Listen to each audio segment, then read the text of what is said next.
So it's Mercury retrograde. And of course, I produced this video. I recorded all of it, 20 minutes straight, and I was muted the whole time. Hi, I'm the Warrior Witch, and you can call me Nike.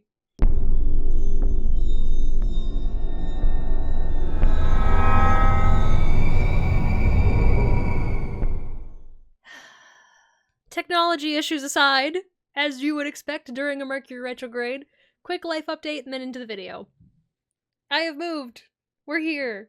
I have not picked a location in my space yet to record. That may be played with in the next few weeks, so we'll see, as always. And then, of course, I'll be doing this again in, 3 months.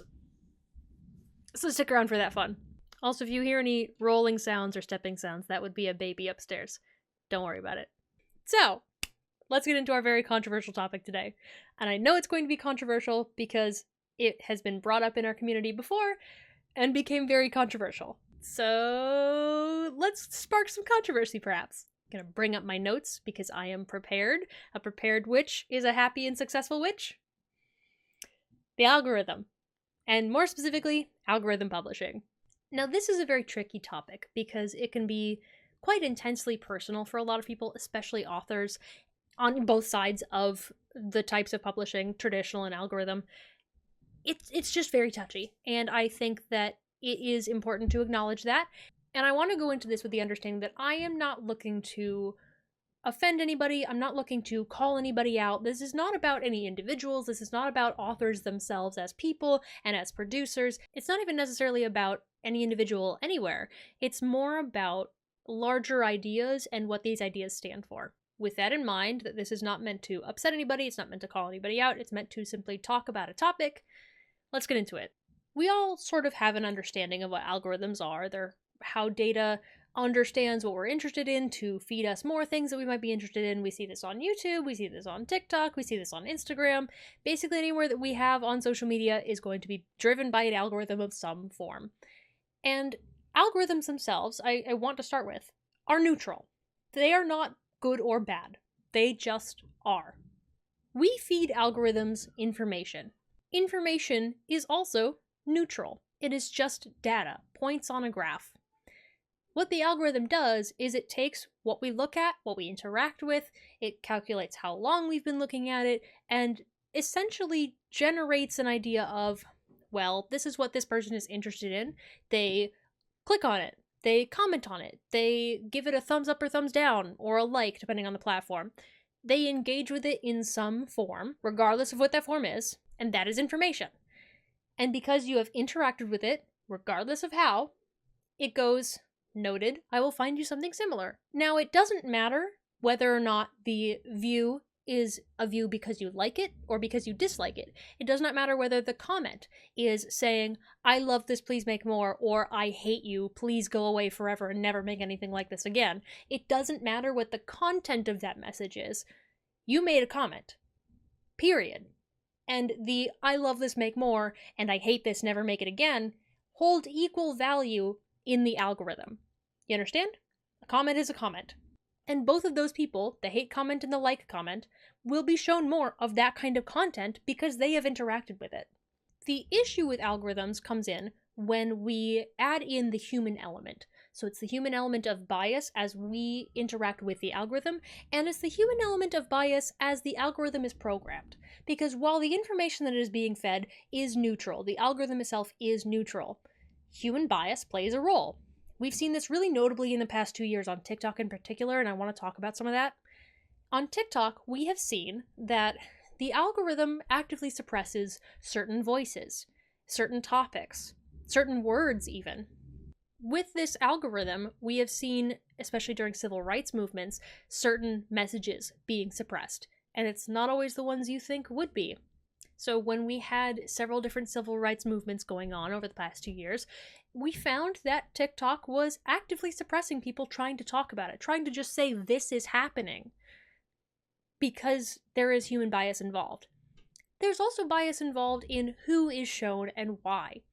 On many platforms, and we can expand this out to YouTube and Instagram as well as TikTok, we have found that it doesn't matter whether the creator makes good content. Quite often, Straight, white, able-bodied, conventionally attractive people are most often the ones shown. Even if you are trying to follow a diverse community of people, you're trying to follow creators of color, and you're trying to follow queer creators, and you're trying to follow disabled creators, to stay involved in all of these topics, and to support people who are genuinely funny and entertaining and smart and witty, the people you follow for all the reasons you would follow somebody. Meanwhile, even though you're following them, you're really only seeing these few creators rather than this larger group of creators, because the algorithm has that human bias involved with all of its ills to show you certain things that it is driven to show more of. So we understand what an algorithm is, and we understand how it can be biased, and we understand how it can lead to some difficulties in what we're trying to interact with and what is being shown to us. Now let's apply that to our spirituality. We understand already that there is a certain amount of commercialization in spirituality. We know this with mainstream religions like Christianity, and how there is essentially church merchandise, you might call it, or Jesus merchandise. It's just very commercialized. And we, as a pagan community, generally try not to make it quite so commercialized. And we have this strange relationship with trying to make it more mainstream, which inherently involves a little bit of commercialization, but also trying to stay as organic as possible. And our topic today leans us more towards the commercialization side. Now, to understand how this leans us into the more commercialization end, we have to understand how the two types of publishing work. So there's traditional publishing, which you're probably somewhat familiar with, at least a little bit. You might have an idea. But for those who don't know, traditional publishing, you go to your publishing house, whether you're already there or not, and you say, hey, I want to write a book about this topic. And they go, cool. And then you write the book, and it's published, and you make royalties. So the more the book sells, the more you make, which is great. It encourages you to write a really good book, a really popular book, makes you want to write a book that has a important message to teach the community. You know, all those lovely things.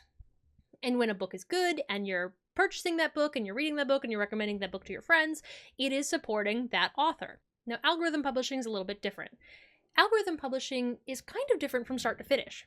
And I know this because I not only have friends that are traditionally published authors, but I was also approached by an algorithm publisher. To start this off, my interaction with them was not very positive, because I wasn't even picked by a person. I was chosen to approach by the algorithm. They said, this person will make us money, they have an audience, they are popular enough to gain enough traction to make this book sell. The person that I had the meeting with didn't know my pronouns and did not even know how to say my name. I say my name at the top of every single video that I produce on my channel and in every single podcast episode that I am on Magnolias and Magic. It's within the first 10 seconds I say my name. So perhaps there's a little bit of bias on my end from this, but it just was not a good start. The other part of this is that they walked me through their entire process. So the process with an algorithm publisher, or at least the one that approached me, is they pick the topic, they pick the title, they pick the content, they choose the outline. The outline is made by the algorithm and just tweaked by a person to make it a little bit more elegant, because algorithms are not always going to be very good at the eloquence part. So the algorithm generates theme, title, outline, and the way the book is produced, they told me that they would give me a word count per page, pages per chapter, pages in the book, word count per book. They sort of dictate the entire thing, and it was told to me that it essentially sounded like a Mad Libs of spirituality, where they give you the bits to talk about and you just fill in the blanks. Now, I know that it's not entirely this way. That's a very simplified version of it, but it's what they told me. They also said that from start to finish, a book would take about 6 months. So from approaching me and giving me the outline to putting it out on the shelves and advertising for it because it's now available for sale, that's a 6-month process. That's incredibly fast. If you are not aware, books take so long to write in the traditional sense for a reason, because the author has to write every single word. All of it. Now, we spoke before about supporting the author. That is not the case with algorithm publishing, and that's actually where the commercialization comes in. So with traditional publishing, if a book is good and sells well and does well, the author makes money. Well, with algorithm publishing, or at least this particular algorithm publisher, the author gets a flat rate up front. They get a couple $1,000s, it's not even that much. couple $1,000s up front, and then maybe another one for advertising when the book is ready to come out. And that's it. There's no royalties at all. All of the royalties, in fact, go entirely to the publisher. So it doesn't matter if that book is good. And you may be able to follow where this can become a problem. Now again, this is not to say that algorithm authors do not care. I know a lot of algorithm authors They do care. They care that their book is good. They want their work to be genuine and filled with their insights and knowledge that they have gained over the years of their practice. There are good authors who create algorithm books. It's not a knock on them, because some of them are actually good. I've recommended algorithm-based books to my friends before because they were produced well and written well, and they were good books. However, because all of the royalties go to the company, you're not actually even supporting the author. So where this can become an issue is if you had some new author on the block, and they were approached by an algorithm publisher, and that author decided, well, I can make a couple $1,000s in a couple of months, so the more I produce, the more money I make. That's part of the process. But the book does not have to be good.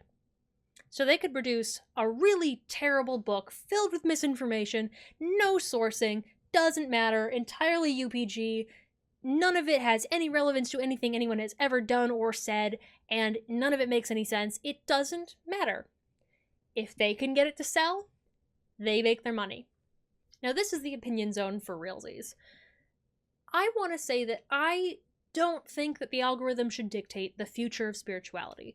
And if you don't think that that's exactly what would happen if algorithm publishing took over, I think you're a little bit blind. We need to be honest that our authors are our leaders. When a new book comes out and it's really popular and it's really good, that leads conversations for ages, could be years. Psychic Witch, if you saw the impact that has had over the last few years since it was produced, you would understand a lot more people are interested in developing their psychic abilities and, going along with these exercises that Matt has produced, and that has driven a lot of conversations. That has become the base for a lot of people's practice, where they started. That was their baseline. And so this one singular book being popular drove the conversation for ages. It dominated the space, and for good reason. It's a pretty good book. When we spoke before about our actions, our decisions, our interaction leading the algorithm, we have to also understand that were algorithm publishing to take over the space and dominate as opposed to traditional publishing, we would no longer be driving the algorithm. The algorithm would be driving us. And this isn't just like some normal hobby or regular information or TV or whatever. This is spirituality. This is religion. This is practice. This is tradition and heritage and everything else that comes along with spirituality and religion and our entire space. Our authors, our leaders, they're called leaders for a reason. They lead us through new discussions. If an author got really popular for making element-based books, there might be more conversation about the elements. If algorithm publishing decided to come in and go with whatever's popular, whatever's a hot button topic, it might be a bad topic. It might be something that has racial undertones, or it might be something that is kind of offensive. It might have words that are slurs being used very casually because interaction with a topic regarding this particular word gets a lot of views, gets a lot of clicks, gets a lot of comments. They're not good comments, but the algorithm sees interaction. And so we would see a lot more engagement with things that we're trying to move away from, rather than trying to move towards something better, the way we might with traditional publishing. This also is not to say that traditional publishing doesn't have any issues, because certainly there are issues. But we're talking about the algorithm in particular here, so we're just going to stick to that. Now, what about people who read algorithm books or have recommended algorithm books before? What about you as an individual? I don't think that we are bad for reading algorithm books. I have read them. I have recommended them because, like I said, not all of them are bad. Some algorithm-based books are good. The information is good because the author has a good moral compass and has decided to make the book as good as they possibly can because they want it to reach a mass audience, to teach something, to drive us in a direction the way any leader would want to. And 99% of the time, these authors are good people with a good topic to talk about, with a good message to talk about. but we're not even able to support them with that message, is maybe my largest issue. An author themselves gets kind of shafted. They get left behind, and they produce something for a publishing house that doesn't even really care about them. They want this book produced because this person has pull, and this person maybe is smart enough to get this to be published and to be liked and to be bought and to be popular. But it doesn't even benefit the author. It benefits the publishing company. And that's that materialistic thing, that capitalism comes in and takes all of that support that we want to give that author and takes for itself. Takes for a company instead. Now, part of this is also that I don't want to be shaming any particular publishing houses because I don't want it to feel like anything from this is bad and anything from any normal publisher, any traditional publisher is good, because it's not really the case. I just want to lead the conversation in a way that we can have a better understanding of what's happening here. And I want to maybe leave us with some publishing house suggestions that we know are traditional publishing, rather than trying to bash on any particular publishing house that is algorithm-led. Now keep in mind that I'm not going to be able to cover every single one that is out there in our field, because there's a lot. Like a lot. And some people don't even go through a publishing house, they are self-published, like Aiden Watcher is. So I want you to keep in mind that this is not a comprehensive, this is the only list. This is just a jumping off point. Something to keep in mind. Also, some topics have their own publishing houses entirely. So astrology, as an example, has its own sort of set of publishers that it usually will go through. Some witchcraft publishing houses will have astrology in it, but a lot of astrology books are somewhere else. So that's one thing to keep in mind. Same thing with mythology. So this is certainly not a comprehensive list. But some of the publishing houses that are in the paganism, witchcraft, occult, ceremonial topic sphere that we know are traditionally published include Weiser, Scarlet Imprint, Llewellyn, Troy Books, Avalonia, Black Letter Press, Three Hens Press, Moon Books, and Inner Traditions. Some of these names might even be familiar to you, because two of them really dominate the witchcraft space, and in particular, those are Weiser and Llewellyn. How do you know you have a Weiser or Llewellyn book? You look on the spine. So let's use two particular books as an example. We'll use Year of the Witch by Temperance Alden. This is a Weiser book, and you can tell because of the ankh on the spine. It also says Weiser. The other one is Llewellyn, and I'll bring up Psychic Witch by Matt Oren. That is a Llewellyn book. How do you know? There's a moon on the spine, and they usually say Llewellyn as well, but sometimes they don't. You never know. So those are the two big ones. You can usually tell the publisher by the spine, or you can flip to the front page and look inside, and where there's all that technical jargon and all that stuff includes the publishing house. It'll tell you when it was published, where it was published, through what publishing house, etc.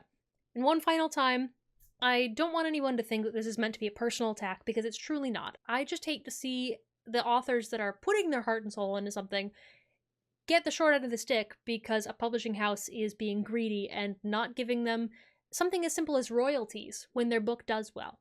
It's a very complicated topic. It's very hard to talk about, especially because it's so new. It can be difficult to understand. Algorithms are not something that the average person is going to have a deep knowledge of. Even I don't have a very deep knowledge of algorithms. I know enough to understand how they work, and I know enough to see their effects in action. Many of us have. But it's going to be a topic that has to be continually talked about and approached in all sorts of ways and understood in all sorts of ways, under all sorts of contexts. So know that there isn't one right or wrong way to approach the idea of algorithm versus traditional publishing. There's no right or wrong answer. I just want us to think about it, I suppose. I want it to be on our minds when we are purchasing books and trying to support our authors. Maybe if you like an author and they are through a publishing house that is algorithm-led, maybe try to support them on other platforms, because they usually do have other platforms you can support them on. Anyway, that's all I've got for us this week. So, if you want to follow me other places, I'm obviously here, so if you're not subscribed, subscribe. I'm on Instagram, I'm on TikTok, I'm all sorts of places. And if you want to support me, as mentioned, you can go to my Patreon. I have different tiers for early access and for extra content, all sorts of fun stuff. And I'm also part of a podcast called Magnolias Magic, where I talk about all sorts of things, occult and spirituality and witchcraft and paganism and all that kind of fun stuff. I also stream on Twitch Mondays and Wednesdays with my dear friend Georgina.Darling. So, catch me all those places, follow me, all that fun stuff. And that's all I've got for you guys this week. So, see you next time, and blessed be.